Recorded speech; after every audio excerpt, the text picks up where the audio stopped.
संत रामपाल जी महाराज एक ऐसे महान संत जिन्होंने अपनी सतभक्ति, तत्व ज्ञान, करुणा और सेवा के बल पर समाज में नई मिसाल कायम की है। संत रामपाल जी महाराज की अगुवाई में उनके सभी सतलोक आश्रमों से समाज कल्याण के अद्भुत कार्यों ने समाज को सुनहरे भविष्य की एक नई उम्मीद दिखाई है।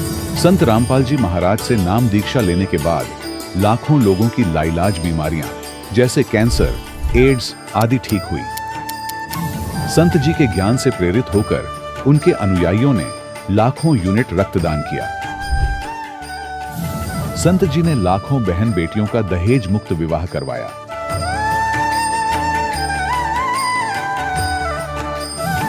संत जी ने लाखों लोगों का नशा छुड़वाया, करोड़ों उजड़े परिवार बसे। संत जी के आश्रमों में समागम के दौरान निःशुल्क नेत्र चिकित्सा, दंत चिकित्सा प्रदान की जाती है। संत रामपाल जी महाराज द्वारा समय समय पर पर्यावरण संरक्षण के उद्देश्य से बड़े स्तर पर वृक्षारोपण किया जाता है। संत जी ने जरूरतमंदों को तत्काल राहत पहुंचाने के लिए एम्बुलेंस सेवा शुरू की। संत जी अपने अनुयायियों को देहदान के लिए प्रेरित करते हैं, जिससे मानवता की सेवा और चिकित्सा क्षेत्र में सुधार हो सके। संत रामपाल जी महाराज के सभी आश्रमों में हर रोज निःशुल्क भंडारा आयोजित किया जाता है, जहां हर वर्ग, हर जाति और हर धर्म के लोग एक साथ बैठकर भोजन करते हैं।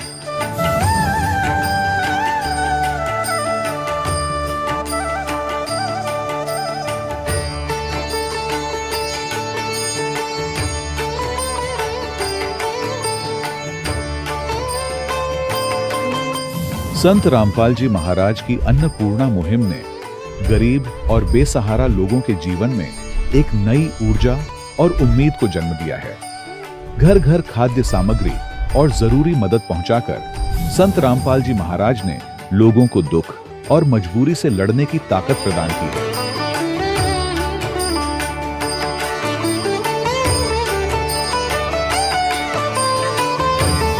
संत रामपाल जी महाराज द्वारा गरीब लोगों के लिए घर बनवाने का अद्भुत कार्य एक ऐसी मिसाल कायम कर रहा है जो सदियों सदियों संत जी की उदारता और दया भावना के तौर पर जाना जाएगा।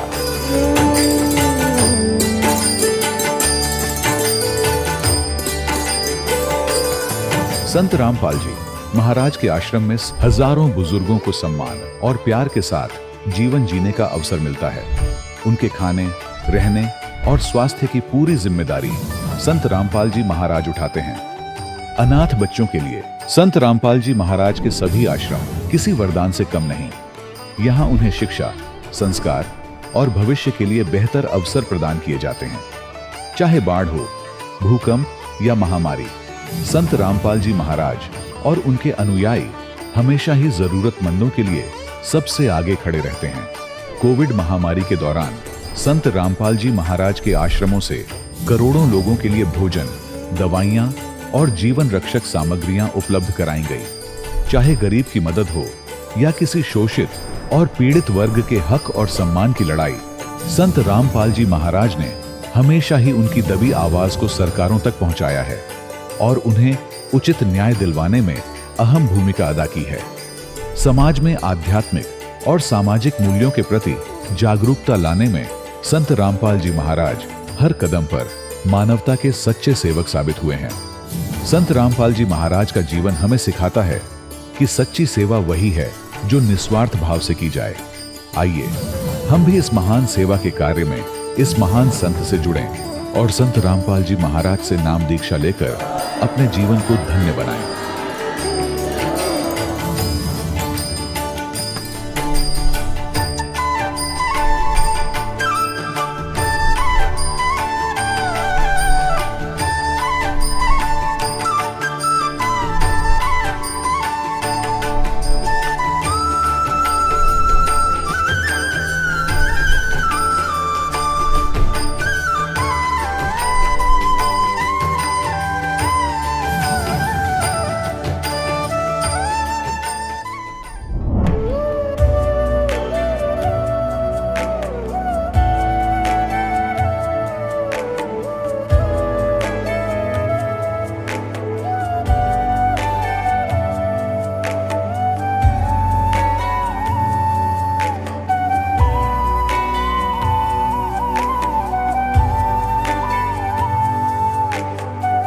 प्रभु राम देव भगवान अल्लाह खुदा ईश आदि नाम एक ही शक्ति के हैं। वो कैसा है, कहां है, कैसे मिलता है, किसने देखा है? ये प्रश्नवाचक चिन्ह पूर्ण रूप से हटाने के लिए अवश्य सुनिए जगत गुरु तत्वदर्शी संत रामपाल जी महाराज के अमृत वचन, सर्व पवित्र धर्मों के पवित्र शास्त्रों के आधार पर। सत साहिब दर्शकों, ये कहानी है ग्वालियर के रहने वाले अशोक जी की, जो पहले भगवान शिव की कठिन साधना करते थे, लेकिन उस साधना से इनको कोई भी लाभ नहीं मिला। इनका कहना है कि भगवान शिव को आकर्षित करने के असली मंत्र जो इन्हें संत रामपाल जी महाराज की शरण में जाने के बाद प्राप्त हुए। अशोक जी का कहना है कि संत रामपाल जी महाराज की शरण में आने के बाद इन्हें अद्वितीय लाभ मिले हैं, और जिस नशे की लत ये कई वर्षों से छोड़ नहीं पा रहे थे, आखिर वो नशा संत रामपाल जी महाराज की शरण में आने से कैसे छूट गया। दर्शकों, आइए अब सुनते हैं अशोक जी की कहानी उन्हीं की जुबानी। सर नमस्कार। नमस्कार जी। सर क्या नाम है आपका? अशोक सिंह लोधे ठाकुर। अशोक जी कहाँ से आए हैं आप? भिंड मध्य प्रदेश से। सर संत रामपाल जी महाराज से नाम दीक्षा लेने से पहले आप क्या भक्ति साधना करते थे? हम शंकर भगवान की भक्ति किया करते थे, देवी जी की भक्ति भी करते थे, और अन्य भैरव भूत बेतालों को सबको पूजा करते थे हम। संत रामपाल जी महाराज से कब जुड़े आप? 2009 में कबीर प्रकट दिवस पे जुड़े थे हम, गुरुदेव जी से, जगत गुरु तत्वदर्शी संत रामपाल जी महाराज से। सर संत रामपाल जी महाराज से नाम दीक्षा लेने से पहले आप क्या भक्ति करते थे? शंकर भगवान की पूजा किया करते थे हम। शंकर भगवान की पूजा करने में हम शंकर भगवान की जो शिवलिंग होता है उस पर दारू चढ़ाया करते थे और स्तोत्र बोला करते थे। जटाटवी गलज्जल प्रवाह पावित स्थले गले वलम विलंबिताम भुजंग तुंग मालिकाम डमट डमट डमन निनाद डमरवयम चकार चंड तांडवम तनोतुनय शिवय शिवम जटाकटा स्वम ब्रह्म ब्रह्मण्य लिंप निर्झरी विलोल वीच वल्लरी विराजमान मूर्धन दगद गद गज्जल लाट पट्ट पावके किशोर चंद्रशेखरे रतिय प्रतिक्षणम धराधरेन्द्र नंदिनी को चाग्र चित्र पत्र का प्रकल्पनय कल्पने त्रिलोचने रतिर्मम नवीन मेघ मंडली दुर्दुर स्पृह उत्कु निशीत नीतमय प्रबंधबद्ध कंधर निलिंब निर्झरी धर स्तनोत्कृत सिंधुर है कला निदान बंधुर है श्रियम जगत धुरंधर है प्रफुल्ल नील पंकज प्रपंच कालिम प्रभा वलंब कंठ कंदली रुचप्रबद्ध कंधरम स्मरच्छिदम पुरच्छिदम अवच्छिदम अखच्छिदम गजच्छिदांत कच्छिदम तमंत कच्छिदम भजे अखर्व सर्व मंगला कला कंदम मंजरी रस प्रभा माधुरी विद्रमणा मधुव्रतम स्मरांतकम पुरांतकम भवांतकम मखांतकम गजांत कांत कांतकम तमंत कांतकम भजे जयत्वद भ्रभ भ्रभ भृगमस्वस्व दुर्गमत कर्म स्मृत कराल वाल हव्यवाट दिमिद मिद मुद्दन मृदंग तुंग मंगला ध्वनि क्रम प्रवर्तित प्रचंड तांड वैश्व त्रसिद्ध चत्र तल्प और भुजंग भक्त कसरजो रगरिष्ठ लोष्टो सुहृद पक्ष पक्ष हो तृणारविंद चक्षुषो प्रजामही महेंद्रो संप्रवृत कदा सदा शिवम भजाम्यम कदा निलिंब निर्जरी निकुंज कोट रेवसन विमुक्त दुर्मते सदाश्रय इष्ट मंजलिम वहन विलोल लोल लोचनो ललाम वाल लग्न का श्वेत मंत्र मुच्चरण कदा सुखी भवाम्यम इम नित्यमेव मुक्त मुक्त मुक्त मोक्तमम इष्टवम पठन स्मरण वर्णरो विशुद्धि मेति संततम हरे गुरु सुभक्ति मासु याति नाम यथागति में मोह नमि देहि नाम सुशंकरस्य चिंतनम पूजावसान समय दशवक्त्र गीतम भय सम्भु पूजन परम प्रदोषे तस्य स्त्रामृत गजेंद्र युक्ताम लक्ष्मी सहस्रमुखी प्रदास संभवा। ऐसी साधना हम किया करते थे शंकर भगवान की, और देवी के 108 नाम भी हम कंठस्थ कर रखे थे, अरगला स्तोत्र भी जानते थे, और कुंजका स्तोत्र का भी स्मरण करते थे, और भैरव के मंत्र भी हम बहुत सारे पढ़ा करते थे। इतनी सारी भक्ति करने के बावजूद भी हमको कोई लाभ नहीं मिला जीवन में। और जगत गुरु तत्वदर्शी संत रामपाल जी महाराज की जैसे ही हम शरण में गए तो 15-20 दिन में ही हमको वो लाभ प्राप्त होने लगे जो लाभ शायद ही किसी को इस पृथ्वी लोक में हुए हों, वो लाभ हमको प्राप्त होगी। संत रामपाल जी महाराज से नाम दीक्षा क्यों लिया आपने? हम शराब पिया करते थे और हमारे मित्र पहले से जुड़ चुके थे, और शराब में हम चोरी भी कर लेते थे, उल्टे सीधे काम करते थे, नाली में पड़े रहते थे। तो रामपाल जी महाराज के जो अनुयायी थे वो बहुत अच्छे चलने लगे थे, और इतना अच्छा चल रहे थे, उनको देख देख करके। क्या चल रहे थे, क्या करते थे? वो भी शराब वराब पिया करते थे, हमारे साथ में ही उल्टे सीधे काम करा करते थे, बंदूकें चलाया करते थे, और भिंड जिले का ऐसा यहाँ माहौल बना रखा था। तो हमने देखा ये सब सुधर गए, और जगत गुरु तत्वदर्शी संत रामपाल जी महाराज की शरण में जा करके तो हम भी उनकी शरण क्यों ना ले लें।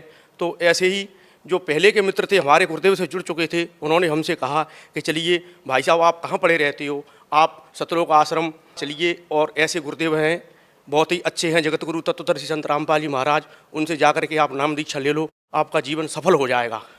और हम जुआ खेला करते थे।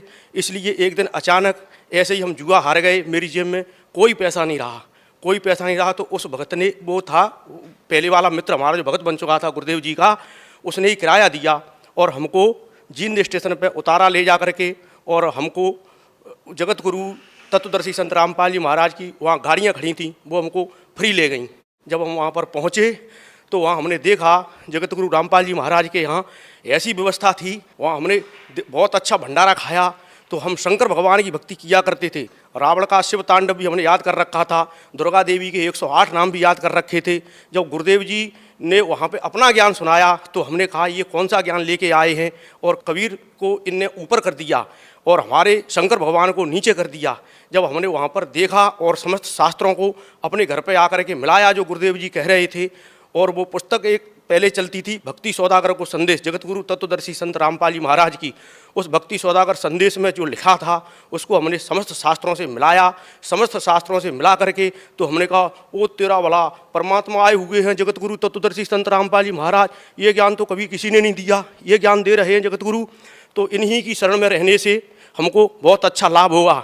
और बीड़ी पुड़िया तम्बाकू खाने से सारे हमारे दांत खराब हो गए थे और हृदय में भी दर्द हुआ करता था, क्यों हम सिगरेट पीते थे, गांजा भी पी लेते थे लोगों के साथ में। और जगत गुरु तत्वदर्शी संत रामपाल जी महाराज की बदौलत वो सारे व्यसन हमारे छूट गए और ऐसी भक्ति मिली कि समस्त शास्त्रों का प्रमाण देख करके और हमने जगत गुरु तत्वदर्शी संत रामपाल जी महाराज की भक्ति करी तो भक्ति से हमको बहुत सारे लाभ प्राप्त होने लगे। सर, जैसा कि आपने बताया कि संत रामपाल जी महाराज से नाम दीक्षा लेने के बाद आपको बहुत सारे लाभ होने शुरू हो गए, तो हम आपसे ये जानना चाहेंगे कि संत रामपाल जी महाराज से नाम दीक्षा लेने के बाद आपको क्या क्या लाभ मिले। जगत गुरु तत्वदर्शी संत रामपाल जी महाराज के हमें नाम दीक्षा लेने के बाद हमको क्या क्या लाभ प्राप्त हुए, उनकी हम गणना आपको गिनाएं तो यहाँ बहुत ही कम पड़ जाएगी। प्रथम तो हमको एक बार जब हमको दूसरा नाम परमात्मा ने दे रखा था जगत गुरु तत्वदर्शी संत रामपाल जी महाराज ने, तो एक बार हमको क्या हुआ कि करंट लग गया। मैं घर पे चक्की चलाता हूँ, आटा चक्की, तो आटा चक्की में से हमको जैसे ही करंट लगा, करंट लगने से हम पट्टे में लपट गए और पट्टे में जैसे ही हम उसमें अंदर चले गए तो हमारा ये कान और हमारी ये हड्डी अस्थि पंजर सब हमारे टूट गए। मैंने सब, मेरी रोटी भी जो खाना खाया था वो भी मेरा बाहर निकल आया। तो मैंने कहा परमात्मा अब तो हम यहाँ से जाने वाले हैं, परमात्मा अगर आप चाहते हो जन्म मरण से मुक्ति दिलाना चाहते हो तो हमने सतनाम का स्मरण किया, परमात्मा आप हमको यहाँ से पार कर ले चलो, अब तो बस यहाँ जी लिए। हमारा पूरा घर नामदानी हो चुका था, अमृत जल डाला गुरुदेव जी का और जो प्रसाद देते वो खिलाया, तो हमारी अमृत जल डालने से हमारी जो है सांसें लौट आई। तो परमात्मा यहाँ कहते हैं कि वह अपने कोष से, वेदों में प्रमाण है कि वह परमात्मा अपने कोष से अपने भक्त की आयु भी बढ़ा देता है। तो उन्होंने हमारी आयु भी बढ़ा दी और भक्ति बरकरार रखने के लिए हमको जीवन दान दिया परमात्मा ने। अब हम इससे ज़्यादा क्या कहें, जगत गुरु तत्वदर्शी संत रामपाल जी महाराज परमात्मा के रूप में आए हुए हैं। सर, और क्या लाभ मिले आपको। एक बार हम अपने बच्चा छोटा था हमारा, तो वह भक्ति कम करता था, नाम उपदेश तो उसने ले लिया था लेकिन भक्ति पर उसका दिमाग कम लगता था। तो मोटरसाइकिल से जा रहा था, जीन्स का पैंट पहने हुए था, तो अचानक हम भक्ति ज़्यादा करते हैं, घर पे अपने लगे रहते हैं, तो कुछ लोग, वो छोटा बच्चा था तो वह ज़्यादा जो है कहता था पापा जी आप भक्ति करते रहते हो। तो अब वो एकदम मोटरसाइकिल, उसका ऐसा एक्सीडेंट हुआ, ऐसा एक्सीडेंट हुआ, उसका पैंट पूरा जीन्स का फट गया, पूरा जीन्स का पैंट फटा। परमात्मा ने अध पर ले लिया, लौट करके आके कहने लगा पापा जी आपके गुरुदेव जी ने तो आज हमको बचा लिया, जगत गुरु तत्वदर्शी संत रामपाल जी महाराज परमात्मा के रूप में आए हुए, अब हम भी भक्ति किया करेंगे। तो छोटा बच्चा भी लाइन पे आ गया और उसको जो जीवन दान परमात्मा ने दिया। एक जीवन दान हमारा बड़ा बच्चा रायपुर में रहता है, रायपुर में वो रसोई का काम करता है और ठेकेदारी लिए रहता है। तो मोटरसाइकिल से जा रहा था अपने सेठ की से, पीछे बच्चा बैठा था, वह बच्चा नाम उपदेश दिलवा दिया था। यहाँ ग्वालियर में नाम उपदेश मिलता है हमारे यहाँ, वो बच्चे को नाम उपदेश दिलवाने से दूसरे वाले बच्चे को, तो वो बच्चा एकदम उसका क्या एक्सीडेंट हुआ कि वो तो खंड कर लेता था, पी पा लेता है, वो नहीं चला गुरुदेव के मार्ग पे। तो मेरे बच्चा जो है मोटरसाइकिल से, बड़ी मोटरसाइकिल थी, उससे ऐसा गिरा कि ऐसी कट थी, इतनी भयंकर कट थी कि कहने लगा कि पापा जी पता नहीं है हमको वहाँ परमात्मा ने कैसे ले जाके बिठा दिया उस, वो पुलिया कहते, पुलिया में भीतर वो मोटरसाइकिल चूरमा बन गई।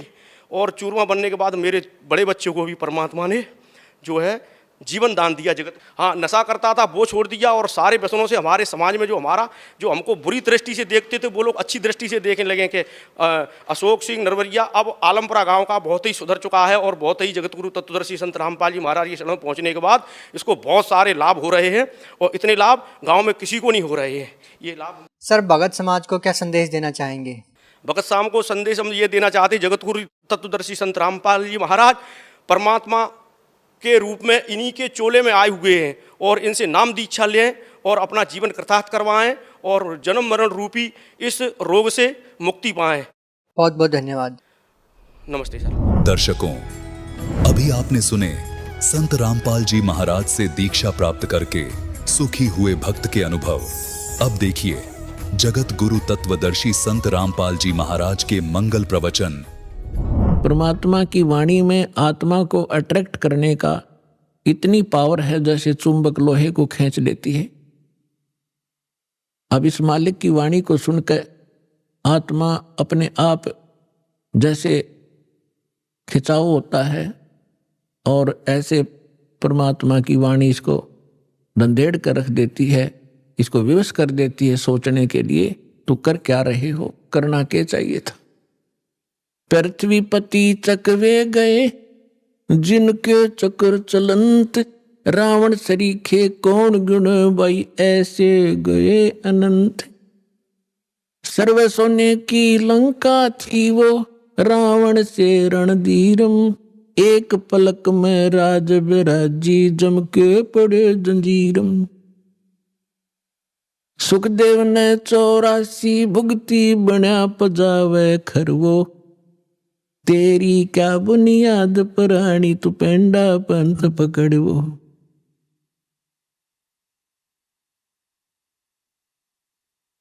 आए हैं सो जाएंगे ये राजा रंग फकीर, एक सिंहासन चढ़ चले एक बंधे जात जंजीरे।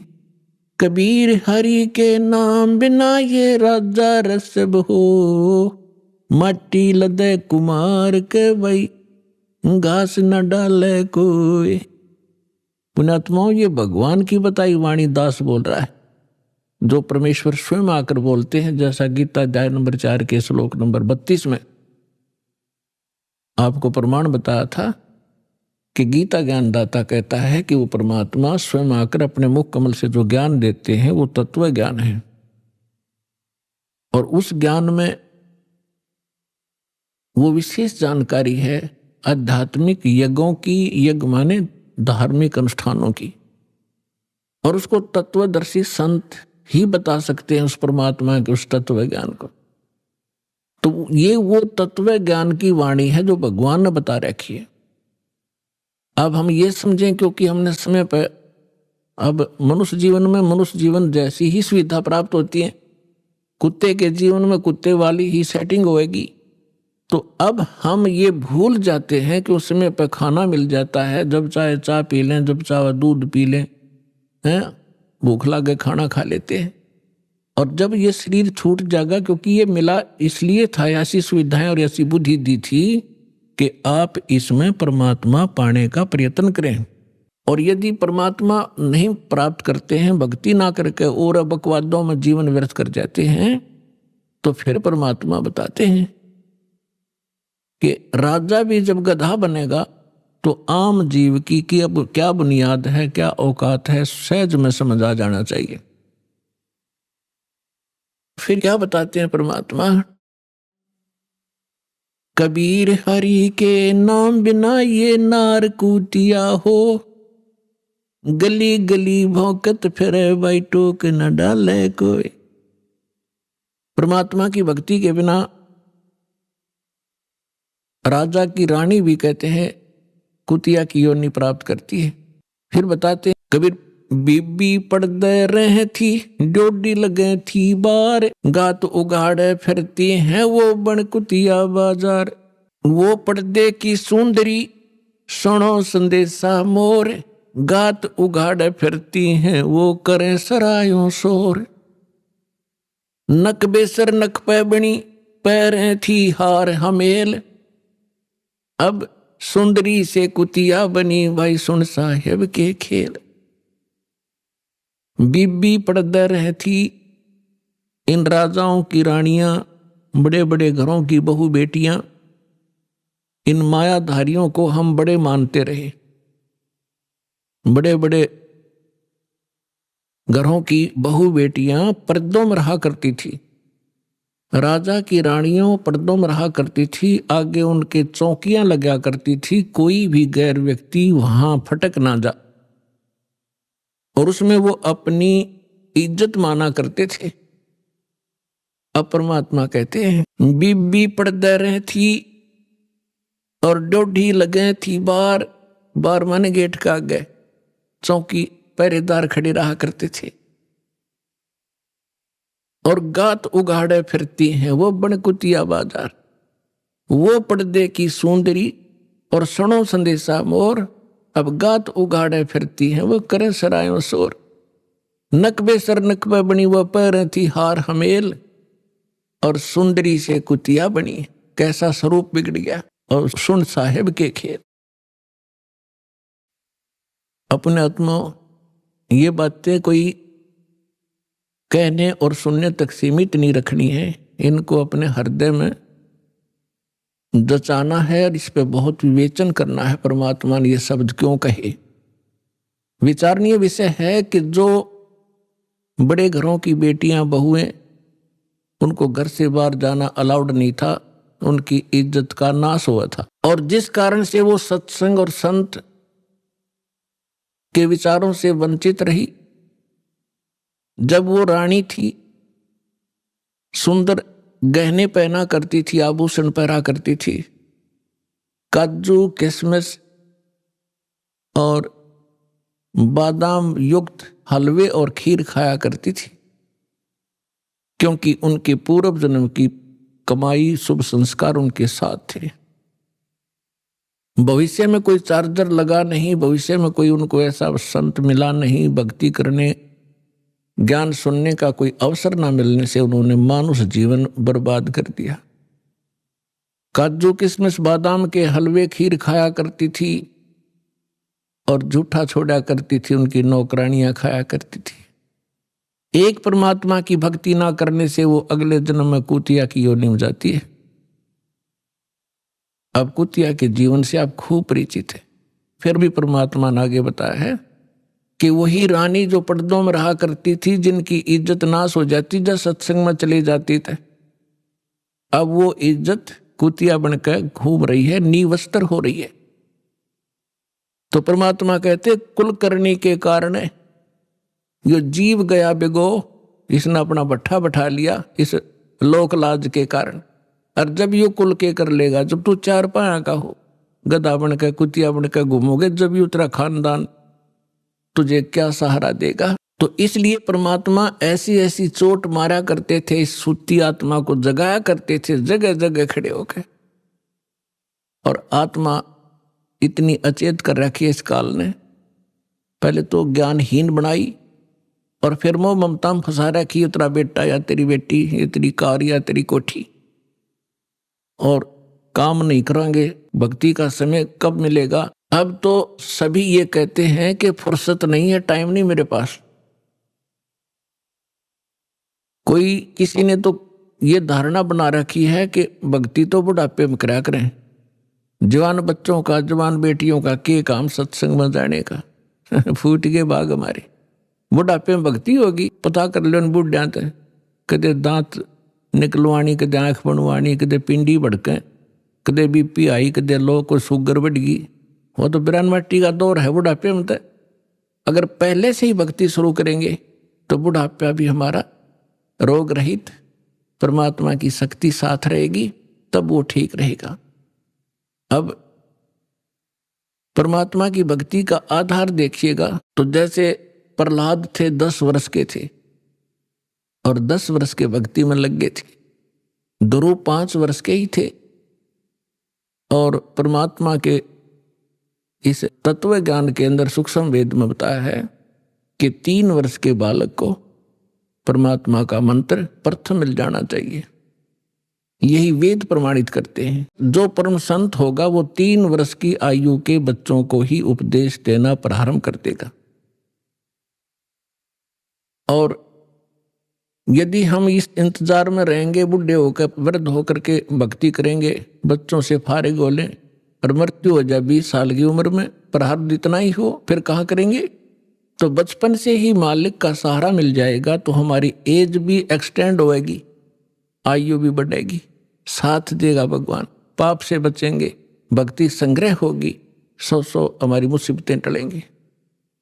तो यहाँ परमात्मा बताना चाहते हैं कि अभी तक हमें तत्व ज्ञान ना मिलने से हम लोकवेद, दंत कथा और अपने अनुसार ही सब ज्ञान विचार व्यक्त किया करते थे जो व्यर्थ थे।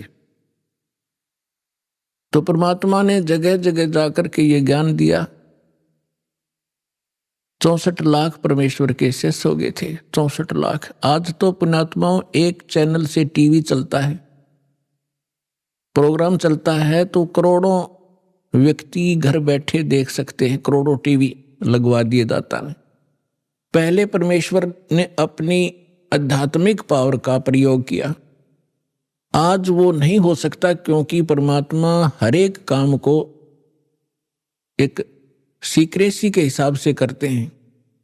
यदि आज परमात्मा वो लीला करते, आज तो सबके पास मोबाइल है, 1 सेकंड में बता दे गुरुजी वहाँ थे, गुरुजी ने वहाँ सत्संग किया, वहाँ मिले, तो एक लोग उसको फिर दूसरे ढंग से ले जाते कि वो तो जादूगर है और फिर परमात्मा को ग्रहण नहीं करते।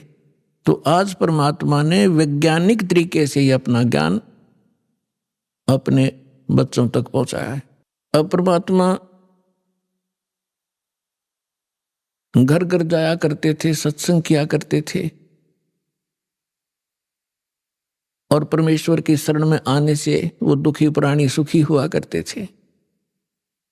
एक ब्राह्मण परिवार था, उसके 2 लड़के 2 लड़कियां थी और चारों बच्चे मेंटली डिस्टर्ब, पत्नी को भी प्रेत बाधा और उनके उपचार के लिए बहुत पैसा व्यर्थ हुआ और कंगाल हो गया, निर्धन हो गया। रिलेटिव्स भी, उन नाती भी, रिश्तेदार भी उससे नफरत करने लगे और उन्होंने एक रामानंद नाम के, स्वामी रामानंद जी काशी के एक प्रसिद्ध संत थे, उनसे भी दीक्षा ली और उनसे भी ट्रीटमेंट, अपना समाधान चाहा। उसी समय परमेश्वर आए हुए थे, एक शिशु रूप धारण करके प्रकट हुए थे। काशी शहर के लहर तारा नामक एक सरोवर के ऊपर कमल के फूल पर अपने सतलोक से आकर बालक रूप धारण किया था। नीरू और नीमा नाम के 2 निसंतान पति पत्नी थे, वो परमात्मा को घर ले गए थे। वहां उनकी परवरिश कुंवारी गाय के दूध से हुई थी। धीरे धीरे बड़े हुए तो वही व्यवसाय जो नीरू किया करता था, जुलाहे का काम करने लगे और साथ में अपना जिस उद्देश्य को लेकर आए थे वो प्रचार भी किया करते थे। इसी दौरान परमात्मा ने एक लीला की थी, वो अलग कहानी है, फिर से सुनाएंगे। अब इतना ही सुनाएंगे कि स्वामी रामानंद जी और परमेश्वर कबीर जी की गोष्ठी हो रही थी, बैठे थे। उसी समय वो ब्राह्मण पहुंच गया वहां पे और उस ब्राह्मण ने अपने गुरुदेव स्वामी रामानंद जी से कहा कि गुरुदेव, मैं अति दुखी हो चुका हूं, अति आर्त हूं, आपकी शरण आया हूं, मुझे कोई समाधान बताओ। तो रामानंद जी ने उनको बहुत सारे जंतर मंत्र और बहुत से और भी दान धर्म के तरीके बताए थे, उनसे भी उसको कोई राहत नहीं मिली। तो पुण्यात्माओं, आप जो भी कोई दुखी प्राणी होता है वो परमात्मा की राहत लेने के लिए संतों के पास जाते हैं, या उसको जो भी कोई बता दे कि वहाँ झाड़ा लगाते हैं, वहाँ कोई ओझा बैठा है, तो वहाँ भी जाते हैं। तो जितने भी संत हैं पहले अपनी क्रिया बताते हैं, आप ऐसे करो, ये मंत्र जाप करो, ये ऐसा दान करो। उनसे भी कोई लाभ नहीं होता है तो सभी लास्ट में ये कह देते हैं कि ये आपके प्रारब्ध में निहित है, अर्थात आपकी किस्मत में लिखा है, ये आपने भोगना ही पड़ेगा। फिर उदाहरण देते हैं कि जैसे भगवान श्री राम ने बाली को मारा था, जो सुग्रीव का भाई था, वृक्ष की ओट लेकर, और उसका भी बदला भगवान ने भी देना पड़ा श्री कृष्ण रूप में। एक शिकारी ने उनके पैर में तीर मारा विषाक्त, और तब श्री कृष्ण जी की मृत्यु हुई। वो मारने वाला कौन था? वो शिकारी, वो बाली वाली आत्मा थी, और श्री कृष्ण राम वाली आत्मा।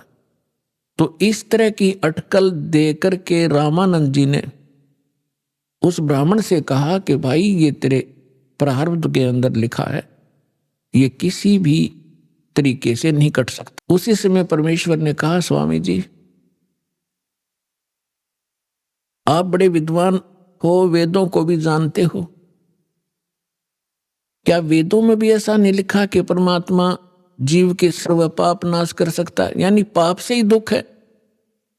पाप जो प्रारब्ध में लिखा गया है, किस्मत में लिखा गया है, तो उसको प्रारब्ध का कष्ट कहते हैं, संकट कहते हैं, और वो भोगना ही पड़ता है, भोगने से ही समाप्त होता है। तो परमेश्वर ने प्रश्न किया, क्या स्वामी जी आप, क्या वेदों में भी ऐसा ही लिखा है? स्वामी जी ने तपाक से कहा कि हाँ ऐसा ही लिखा है, किसी वेद में ऐसा प्रमाण नहीं है, सब ये लिखा कि अपना कर्म भोगना ही पड़ेगा। तो परमेश्वर ने कहा कि यजुर्वेद अध्याय नंबर 8 के श्लोक नंबर 13 को देखिए स्वामी जी। अब उनको जुबानी याद था, अपने आत्माओं या बिजली गिरी हुई है, सदग्रंथों को कंठस्थ याद कर रखा था इन ब्राह्मण लोगों ने, और इनको कख नहीं पता था ये बता क्या रहे हैं।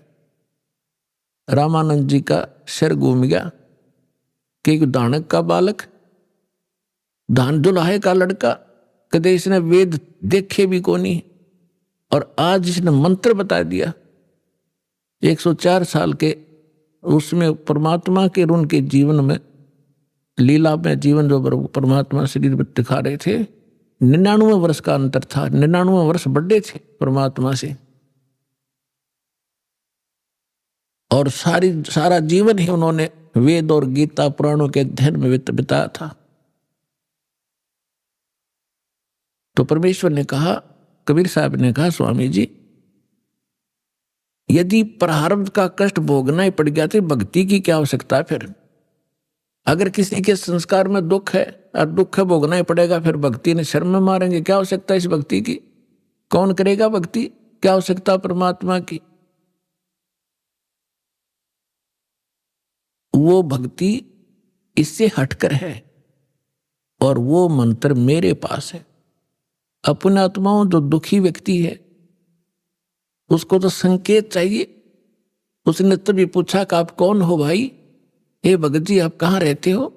अब वो लाल कपड़े पहन रखे, सारी उम्र संस्कृत बोली, उसने तो महाराज जी समझ रहे, और परमात्मा बैठे एक सिंपल वेशभूषा में। उसने न्यू कहा, भगत जी कहाँ रहते हो आप, आपका कहाँ ठिकाना है? परमात्मा ने बताया, भाई मैं दानक सू दुल्हा हूँ और नीरू का पुत्र हूँ, ऐसे ऐसे हमारी चौपड़ी वहां रहा करूं। अब परमात्मा ने ये बताना इसलिए अनिवार्य समझा कि जैसे न भगवान चाहिएगा तो आ जाएगा, और जब ब्राह्मणपणे में होगा, क्यों उसमें छुआछात बहुत गणी थी, तो अपना भाई चला जाएगा। तो परमात्मा तो जा लिया सामने, साथ साथ अक महाराज मैं घना दुखी हो गया। तो वहां जो परमात्मा के पास के और भी बहुत से आर्त व्यक्ति बैठे थे, और वो आपस में चर्चा कर रहे थे कि मैं इतना दुखी था, परमात्मा से नाम लिया, अरे भगवान आए हैं, ये परमात्मा है, तुम इसको दुल्हा मत समझो, धानक नहीं है। अब जिसके कांटे से निकल रहे वह क्यों कर कहीं सिंपल मैन है। तो उस व्यक्ति वो पहुंचा वहां पर ब्राह्मण, जब वो और भक्त बैठे बतला रहे थे, भगवान आए, जब सत्संग का आयोजन था उनके साथ दूसरे साथी बाहर मैदान में, तो उस ब्राह्मण का कुछ दिल डटया, जब ये सारे भगत कह रहे हैं तो कुछ बात बनेगी। तो परमात्मा के आशीर्वाद मात्र से परमात्मा ने कहा भाई अपने सारे बच्चों को ले आ। उसने सारा दुख बताया, उनको दीक्षा दिला। तो उसने सोचा पहले अपने लड़कों को ले चलता हूं, क्योंकि इज्जत और बेइज्जती हमारा साथ लटक रही है। घर में कहर टूट रहा, दोनों लड़कों को ले आया। परमात्मा ने दीक्षा दी, बेटा भक्ति करोगे ना जब बात बनेगी। केवल आशीर्वाद से भी सुख दे देते, लेकिन वो तो एक का दुख टला, आगे जीवन में पता नहीं कितने दुख है आपके। परमात्मा ने नाम दिया, दोनों बच्चे ऐसे स्वस्थ हो गए जैसे कदे दुख था ही नहीं। अपने आप उठ के गए, उन्हें लाया था बैठा बैठा के, तो उनको एकदम खुशी की लहर आ गई। फिर अपनी बेटियों को, पत्नी को, सबको नाम दिलाया। परमात्मा के आशीर्वाद से सब ठीक हो गए, स्वस्थ हो गए कुछ ही दिनों में। और फिर घर का काम भी उसका बहुत अच्छा चलने लगा। अब वो जहां भी जिसने मिला है उसी को कहे कि भगवान आए हैं, चलो वहां पर परमात्मा आ रहे हैं। जुलाहों की कॉलोनी में भगवान उतर रहे हैं, पर उसकी कौन सुने? ब्राह्मण। तो पुण्यात्माओं, एक समय एक सर्वानंद नाम के ब्राह्मण थे, और उसने चारों वेदों, 18 पुराणों, गीता, इन सभी को कंठस्थ याद कर रखा था। और उसने अपने वक्त के सभी ब्राह्मणों को, सभी विद्वानों को शास्त्रार्थ में पराजित कर दिया। तो उसके मन में एक धारणा आई कि मैं अपना नाम सर्वानंद की जगह सर्वाजीत रखवाऊंगा, अपनी मां से कहता हूं। उसने सभी को हरा दिया। उधर से वो ये विचार कर रहा था। दूसरी ओर क्या हुआ कि उसकी माता, जो सर्वानंद की माता जी थी, उसका नाम शारदा था, ब्राह्मणी, और वो भी ऐसे ही अपने प्रारब्ध के कर्म को भोग रही थी। अब ब्राह्मण होने के नाते, और अब उसका पुत्र विद्वान, जिसने सब विद्वानों को पराजित कर दिया, अपने पुत्र से भी सारे जंतर मंत्र, जो भी गायत्री मंत्र वगैरह अनुष्ठान बताए बेटे ने, वो भी कर लिए। और भी जिसने भी जहां कोई महापुरुष संत तपस्वी बताया वहां भी चली गई, लेकिन उसको कोई राहत नहीं मिली। बहुत बुरी बेचैनी रहे, ना भूख लगे, चारपाई पकड़ रखी, अस्थि पिंजर शेष दिखाई दे। गुजरती एक परमात्मा की शिष्या एक बहन चली गई, किसी कामवश, अन्य जाति की, श्रवण जाति की। तो उसने पूछा कि शारदा कुशल है? उसने चारपाई पे पड़ी पड़ी ने देखा और कहा, बहन कहाँ कुशल हूं, अंतिम सांस गिन रही हूं, बहुत परेशान हूं, काफी वर्षों से असाध्य रोग से पीड़ित हूं। वो परमात्मा की शिष्या लड़की कहने लगी कि बहन कहीं दिखाया नहीं आपने?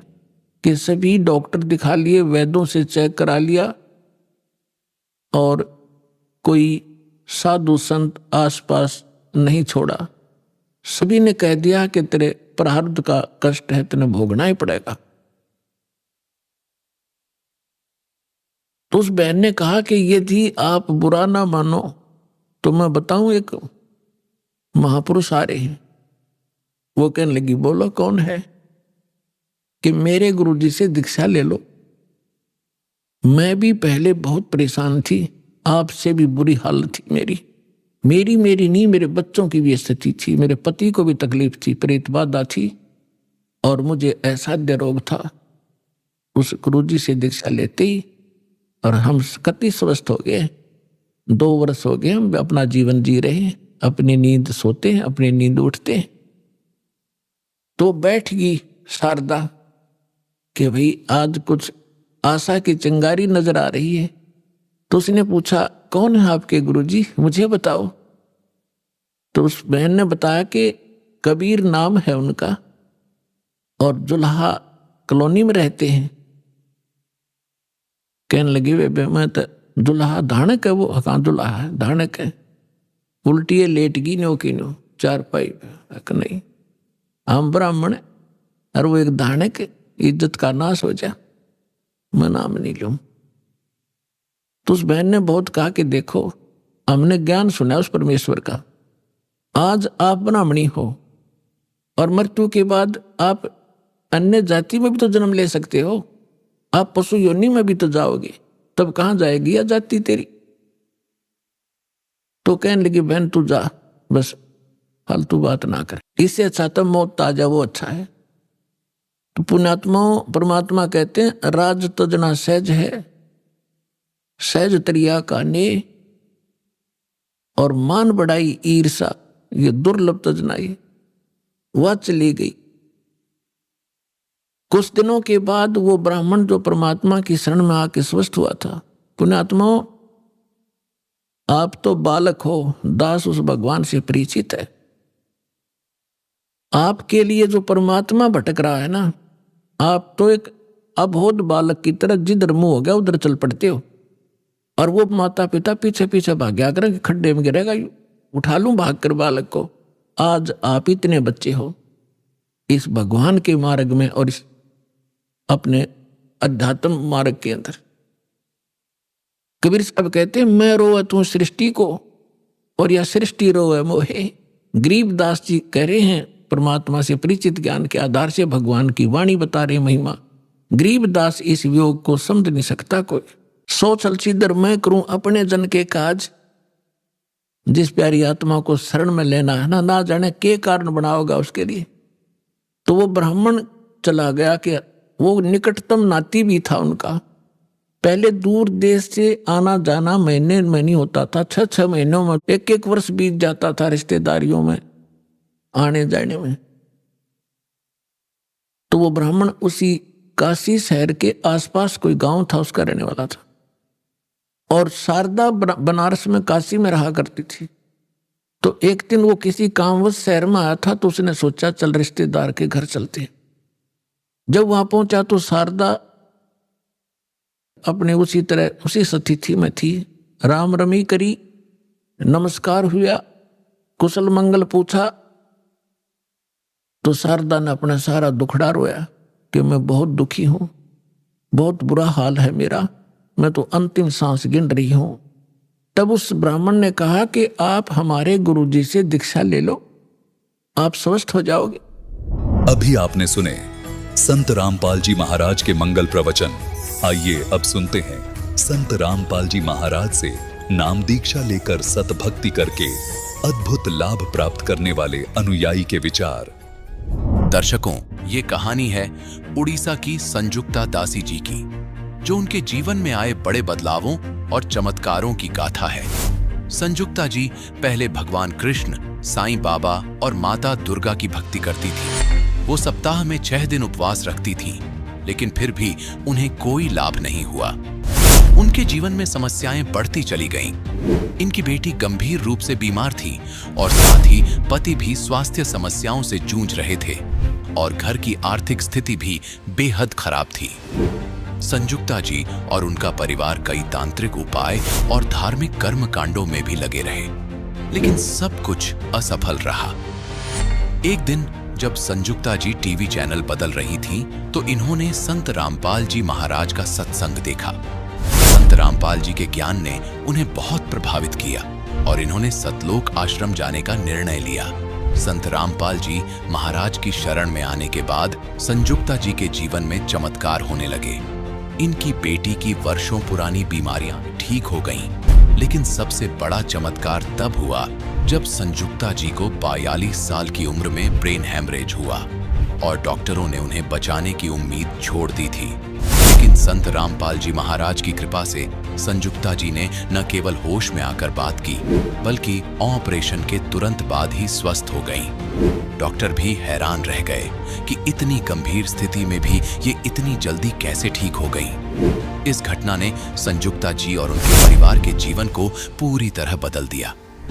संत रामपाल जी महाराज की कृपा से संजुक्ता जी और उनका परिवार अब सुखी और समृद्ध जीवन जी रहे हैं। अब सुनिए संजुक्ता दासी जी की दुखमय से सुखमय भक्ति सफर की कहानी इन्हीं की जुबानी। नमस्कार जी। नमस्कार जी। क्या नाम है बहन जी आपका? मेरा नाम संजुक्ता दासी है। बहन जी कहाँ से आए हैं आप? मैं उड़ीसा की रहने वाली हूँ। संत रामपाल जी महाराज से नाम दीक्षा आपने कब ली? 2013 अप्रैल 7 तारीख को। संत रामपाल जी महाराज से नाम दीक्षा लेने से पहले क्या आप कोई भक्ति साधना करते थे? हाँ, मैं भगवान कृष्ण जी की भक्ति करती थी और साईं बाबा की भक्ति करती थी, माता दुर्गा की भक्ति करती थी और उपवास भी करती थी। बहन जी, आप साईं बाबा की पूजा करते थे, व्रत करते थे, कृष्ण जी की पूजा करते थे, तो इन सब भक्ति साधनाओं से आपको क्या क्या लाभ हुए?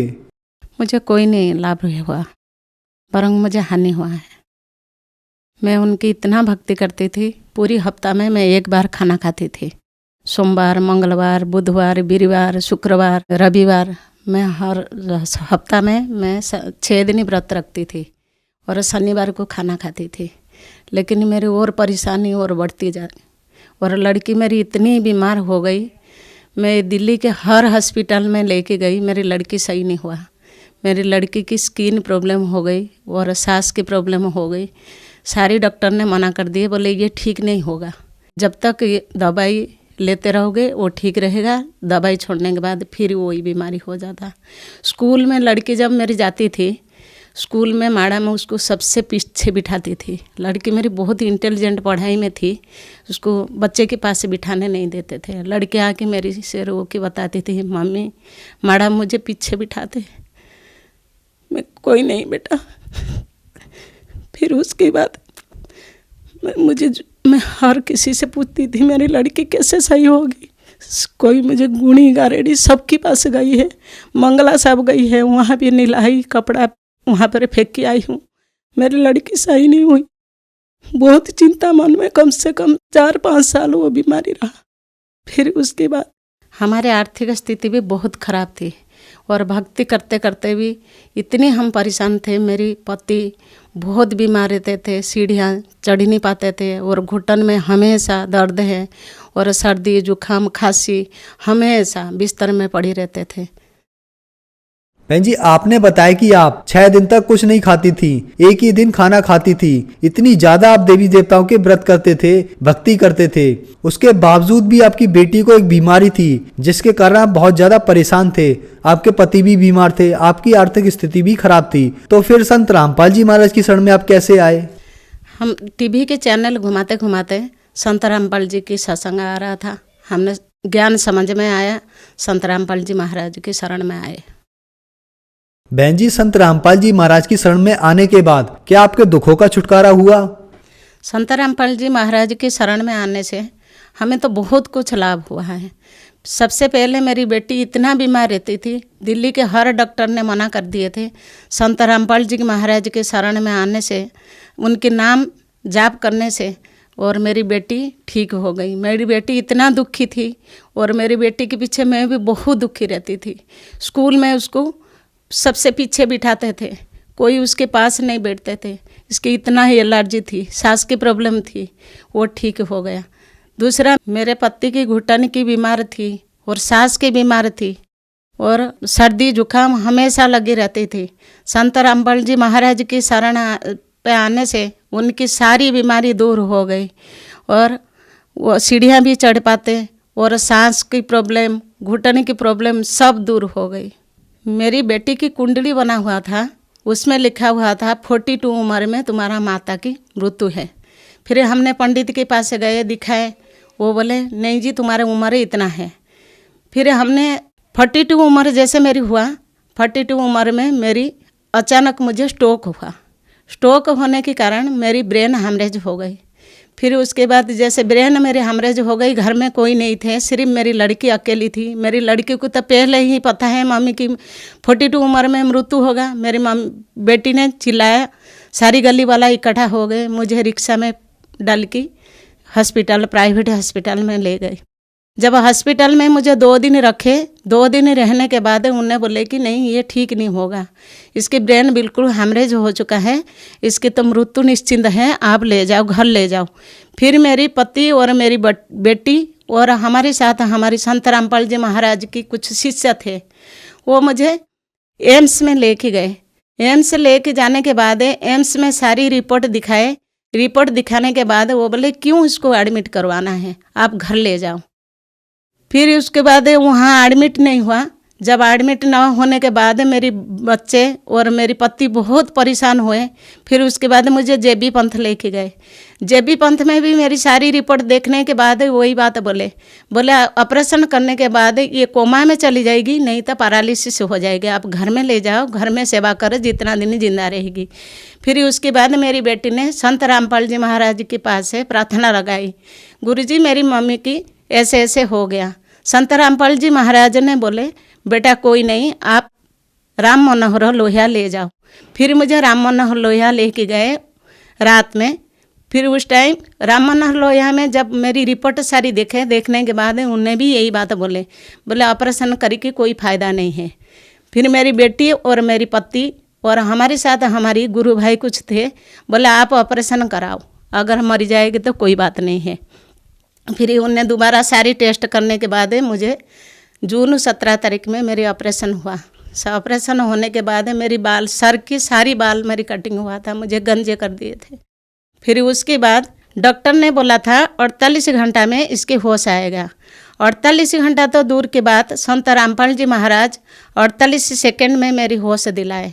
डॉक्टर ने सारी, जैसे मेरी होश तो आ चुका था, लेकिन मैं इतना ऑपरेशन के पीछे मेरी मुंह सूखा था, मैं बात नहीं कर पाती थी।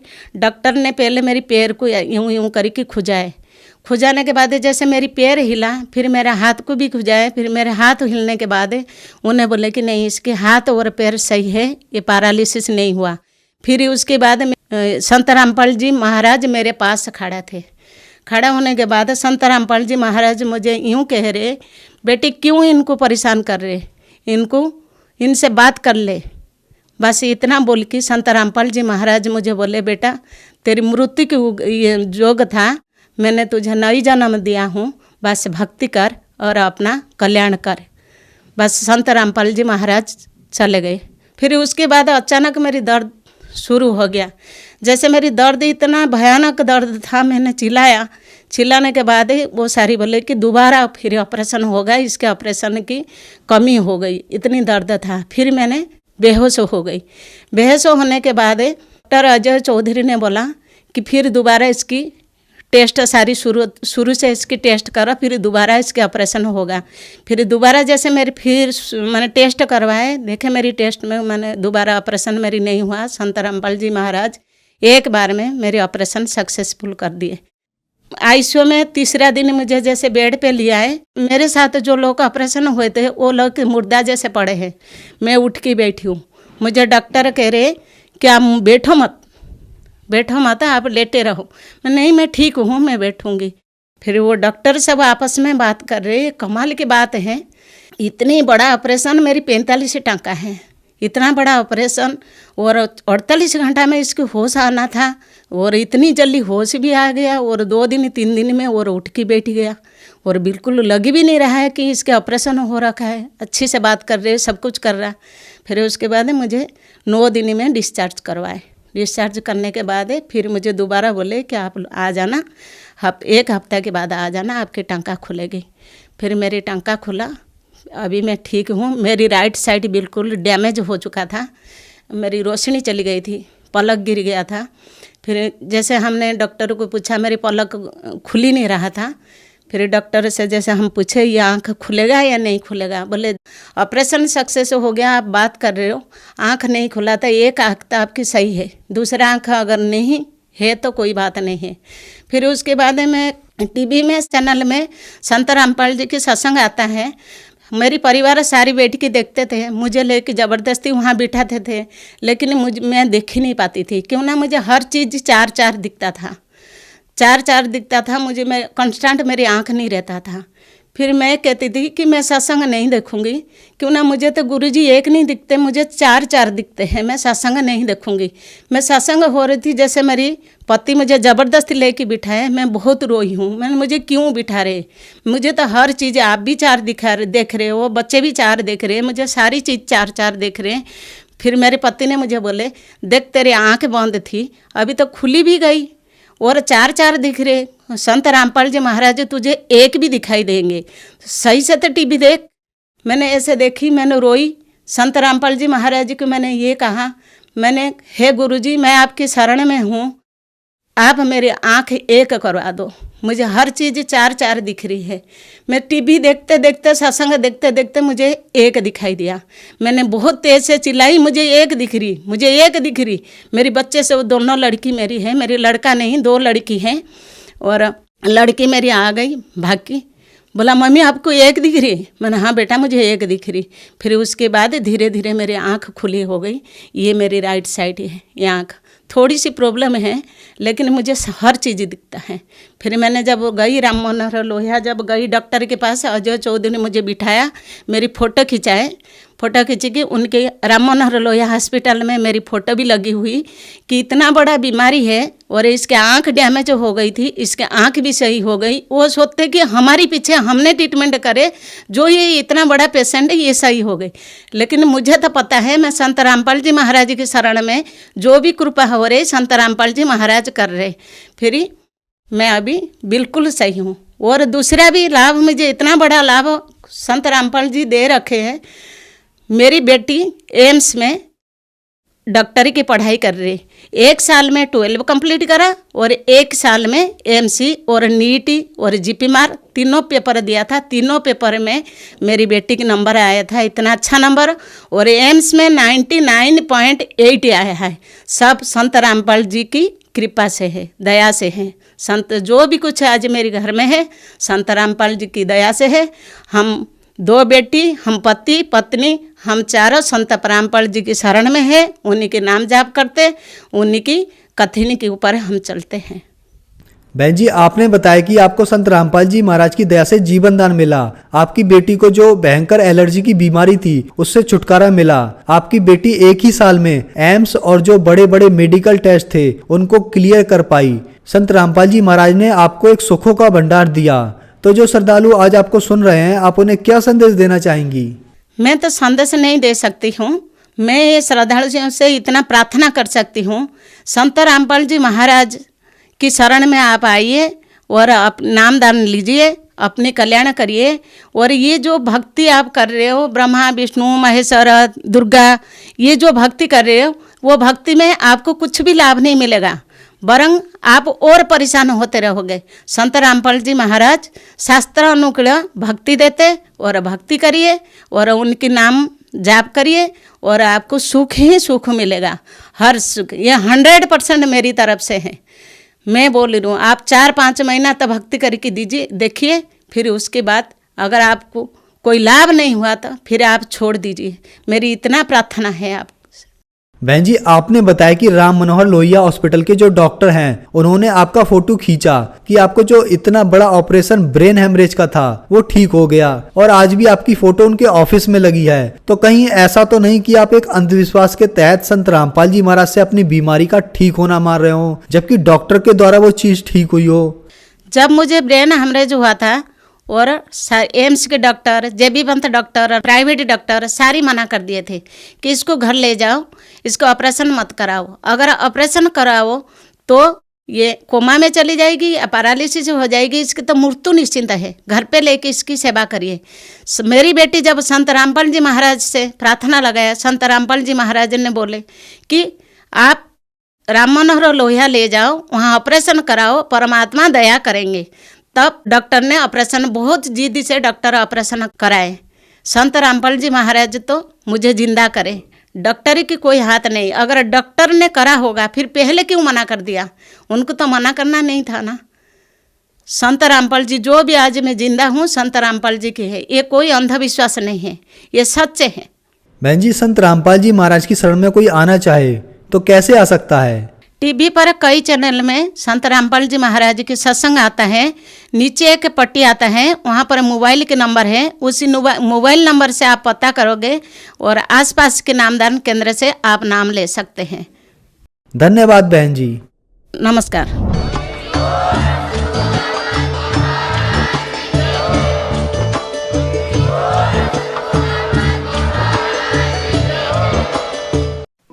आप सुन रहे थे जगत गुरु तत्वदर्शी संत रामपाल जी महाराज के मंगल प्रवचन। अधिक जानकारी के लिए संपर्क करें।